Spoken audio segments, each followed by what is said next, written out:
Assalamualaikum warahmatullahi wabarakatuh. Sebelumnya, perkenalkan nama saya Iksan Yadi, rekening IT1T021195. Pada video kali ini, saya akan mempresentasikan materi yang ketiga dari mata kuliah Akuntansi Syariah, yaitu mata kuliah yang diampu oleh dosen Pak Wirmi Eka Putra, SE, MSc.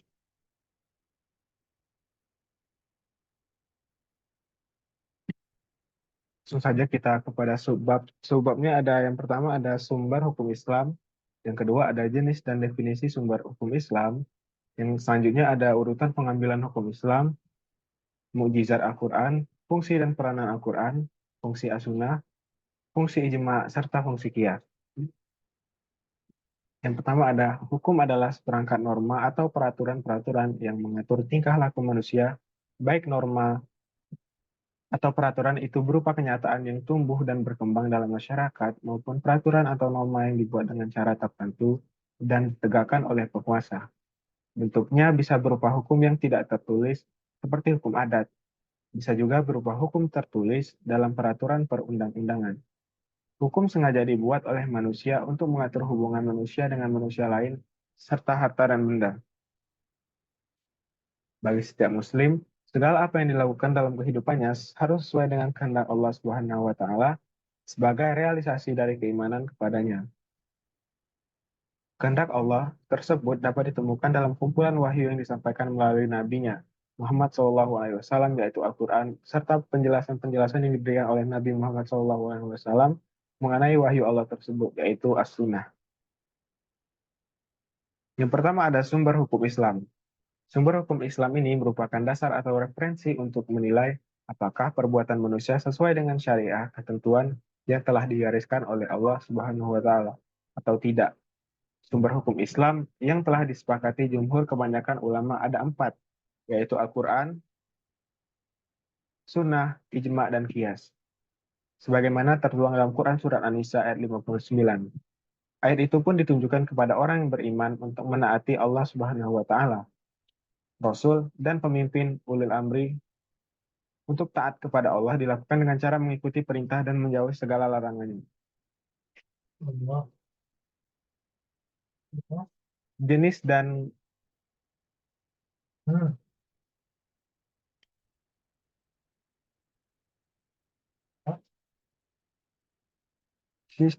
jenis dan definisi sumber hukum Islam. Yang pertama ada Al-Quran. Merupakan kitab suci umat Islam sekaligus sebagai sumber hukum Islam yang pertama dan utama. Tujuan utama Al-Quran adalah meletakkan suatu way of life yang mengatur hubungan manusia dengan manusia dan hubungan manusia dengan Allah.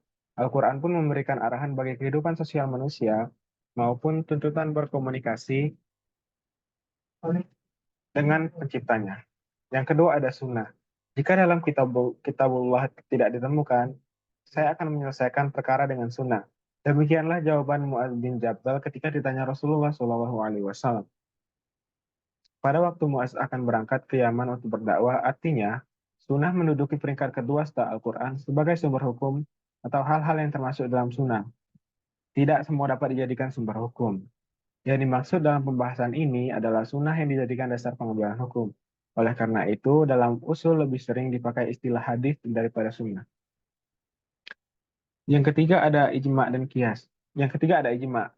Yang dimaksud dengan sandaran ijma adalah dalil yang kuat dalam bentuk nas Al-Quran atau sunnah, baik secara langsung maupun tidak. Dalil itu dapat dijadikan rujukan bagi keputusan ijma. Kemudian mengenai adanya sandaran atau dalil merupakan syarat bagi kekuatan ijma. Hampir semua ulama berpendapat bahwa ijma itu harus merujuk pada suatu sandaran yang kuat, bukan berdasar taufik dari Allah Subhanahu wa taala. Sebagian kecil ulama tidak mensyaratkan adanya sandaran ijma. Mereka pun berpendapat bahwa dapat saja ijma itu terjadi karena adanya taufik dari Allah Subhanahu wa taala. Dan yang terakhir ada kias. Menurut bahasa artinya mengukur, membandingkan, menimbang, sedang menurut istilah, kias adalah menetapkan hukum atas suatu kejadian yang tidak ada dasar nas dengan cara membandingkan kepada suatu kejadian lain yang telah ditetapkan hukumnya berdasarkan nas, karena ada persamaan ilat antara kedua kejadian tersebut. Selanjutnya ada mukjizat Al-Quran. Al-Quran merupakan mukjizat dan hebat, tetap dan kekal sepanjang masa. yang telah diakui oleh cendekiawan pada masa lalu dan masa yang akan datang. Adapun mukjizat Al-Quran diantaranya sebagai berikut beberapa.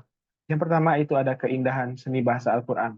Balaghah tidak hanya diakui oleh kalangan sastrawan Arab saja, tetapi diakui pula oleh para ahli yang pernah mendalami dan mengkaji ilmu bayan dalam bahasa Arab.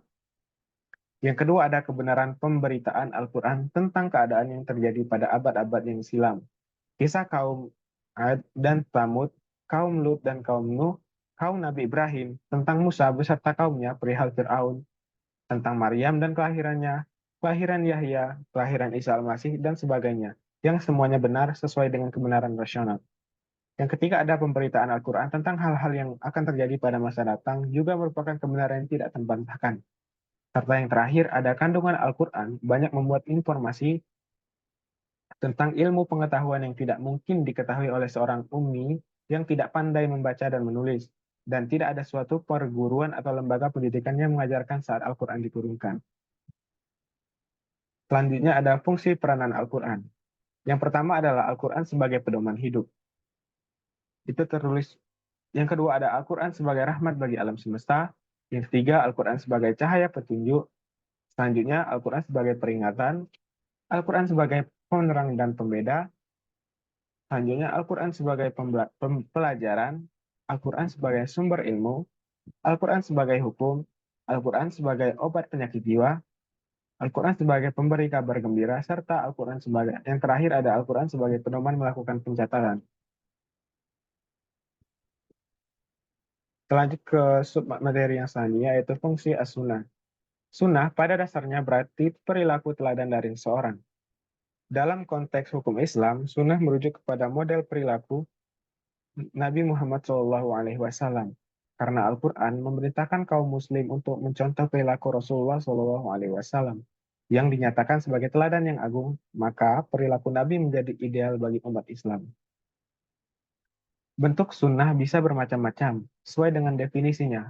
Bentuk sunnah ada 3 macam, yaitu ada yang berbentuk sabda Nabi, sunnah qauliyah, ada yang berbentuk perilaku Nabi, sunnah fi'liyah, dan ada yang berbentuk penetapan Nabi atas perilaku sahabat, sunnah takririyah. Dari segi derajatnya, sunnah ada yang sahih, hasan, dan dhaif. Bahkan ada yang maudhu, sunnah palsu. Sedang dilihat dari segi jumlah penyampainya, sunnah ada yang mutawatir, masyhur, dan ahad. Dan masih banyak lagi pembagian lain dari sunnah atau hadis ini.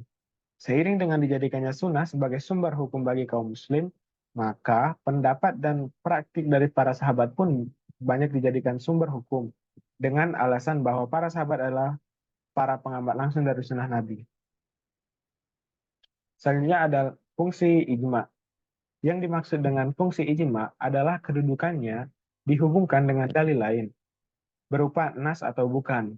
Memang pada dasarnya ijma itu menurut ulama ahlus sunnah mempunyai kekuatan dalam menetapkan hukum dengan sendirinya. Tetapi dalam pandangan ulama Syiah, ijma itu hanya untuk menyingkapkan adanya ucapan seseorang yang mashhum. Dalam pandangan ulama yang berpendapat bahwa kekuatan suatu ijma tidak diperlukan sandaran atau rujukan kepada suatu dalil yang kuat. Ijma itu berfungsi menetapkan hukum atas dasar taufik Allah yang telah dianugerahkan kepada ulama yang melakukan ijma tersebut. Dalam pandangan ini, tampak bahwa kedudukan dan fungsi ijma itu bersifat mandiri. Setelah yang terakhir ada fungsi kias. Kias menurut bahasa ialah pengukuran sesuatu dengan yang lainnya atau penyamaan sesuatu dengan sejenisnya. Sedangkan menurut terminologi, definisi kias secara umum adalah suatu proses penyingkapan kesamaan hukum suatu kasus yang tidak disebutkan dalam suatu dalil, baik di Al-Quran dan As-Sunnah, dengan suatu hukum yang disebutkan dalam dalil tersebut karena ada kesamaan dalam alasannya. Proses kias untuk suatu kasus yang akan dicari hukumnya dengan mencari dalil hukum yang jelas untuk kasus tertentu. Setelah itu, para mujtahid akan mencari alasan yang sama untuk kasus yang akan dicari hukumnya. Jika ditemukan adanya alasan yang sama, maka mujtahid dapat menggunakan ketentuan hukum untuk kedua kasus tersebut. Sedangkan jika tidak ditemukan alasan yang sama, maka akan dicari hukum pokok. Kias dapat dianggap sebagai sumber hukum jika memenuhi persyaratan sebagai berikut. Yang pertama ada sepanjang mengacu dan tidak bertentangan dengan Al-Quran dan As-Sunnah. Kias diperlukan karena dalil-dalil dalam Al-Quran dan As-Sunnah itu bersifat universal dan global. Serta yang kedua ada kias juga sesuai dengan logika yang sehat. Baiklah, dari keempat sumber hukum di atas, Al-Quran merupakan sumber hukum yang pasti, karena tidak perlu metode khusus untuk mengatakan ia adalah sumber hukum yang harus diikuti seorang muslim. Sedangkan untuk as-sunnah, penetapan agar ia menjadi sumber hukum juga tidak diperlukan metode khusus, kecuali memerlukan penggolongan hadis berdasarkan perawinya, seperti telah disebutkan di atas. Serta untuk ijma dan kias, telah dikembangkan metodologi baku untuk menetapkan suatu hukum yang disebut sebagai ilmu fikih. Ilmu fikih didefinisikan sebagai metodologi pengambilan dan atau penetapan hukum tentang amal perbuatan manusia yang dalilnya tidak ada di Al-Quran dan As-Sunnah, tetapi didasarkan atas dasar kesepakatan ulama. Sedangkan usul fikih ialah ilmu pengetahuan dari kaidah-kaidah dan pembahasan-pembahasan yang dapat membawa kepada pengambilan hukum-hukum tentang amal perbuatan manusia dari dalil-dalil Al-Quran dan As-Sunnah untuk menghasilkan hukum yang sesuai dengan syariat.